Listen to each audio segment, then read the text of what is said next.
world. This is the loudest snoring child you will ever meet in your life. This is Ms.Zyia.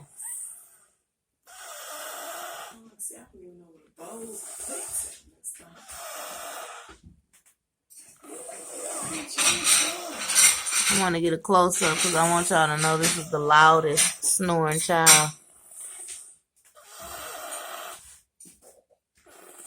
Can you guys hear?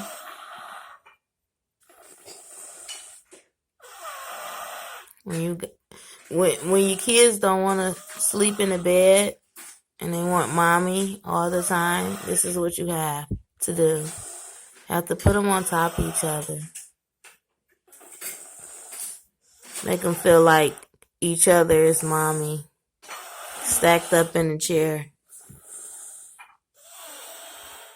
This is your loudest snoring child. This child snores louder than your grandpa. Anybody want to bet me any type of money? This is your loudest snoring child. Those aren't boogers either. Are those boogers? Oh, wait, we got to redo this.